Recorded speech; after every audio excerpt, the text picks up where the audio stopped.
Ce mardi 25 novembre, Vladimir Poutine est arrivé au Kyrgyzstan pour une visite de 3 jours avec un programme chargé, comprenant plusieurs réunions bilatérales et la participation au sommet de l'OTSC. Le président russe a été accueilli solennellement à l'aéroport par le président kirghize Sadir Japarov, ainsi que par des cavaliers, des fauconniers et des musiciens qui ont joué la chanson russe Kalinka.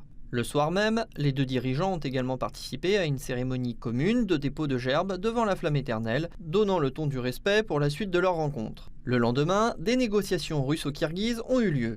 Vladimir Poutine et Sadir Japarov ont discuté d'un large éventail de questions relatives à la coopération bilatérale entre la Russie et le Kyrgyzstan dans les domaines de l'économie, de la culture et de l'énergie, y compris le nucléaire pacifique, et ont signé un accord visant à approfondir l'alliance et le partenariat stratégique entre les deux pays. Nous avons examiné en détail l'ensemble des questions inscrites à l'ordre du jour bilatéral et échangé nos points de vue sur les principaux dossiers régionaux. L'un des résultats essentiels de cette visite est la déclaration conjointe portant les relations russo-kirghizes à un niveau supérieur, celui d'un partenariat stratégique approfondi et d'une alliance renforcée. Par ailleurs, un ensemble d'accords intergouvernementaux et interinstitutionnels ont été conclus visant à renforcer notre coopération concrète et opérationnelle. Bien entendu, nos discussions ont accordé une attention prioritaire au développement futur de notre coopération économique.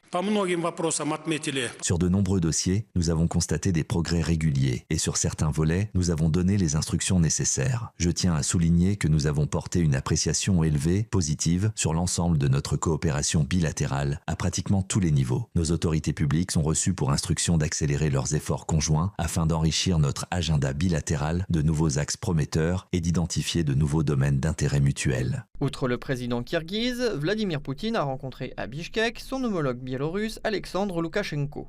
Après avoir discuté de la coopération étroite entre leurs pays, les deux dirigeants ont également abordé la question du règlement de la crise ukrainienne.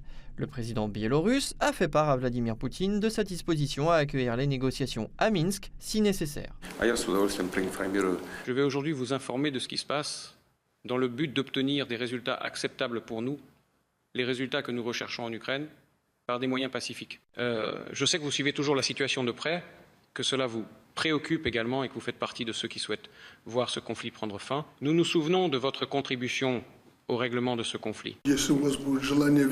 Si vous souhaitez revenir à Minsk, vous serez toujours les bienvenus. Vous savez que nous sommes toujours prêts à vous accueillir. Quant à l'Ukraine, l'Occident nous reproche souvent notre position. Et quand ils commencent à aborder ce sujet, je leur pose toujours la même question. Vous ne saviez donc pas que nous sommes non seulement des peuples frères, mais que nos actions sont fondées juridiquement? Nous sommes alliés. Même les Américains, il faut leur rendre cette justice, ne remettent jamais cela en question. Jamais.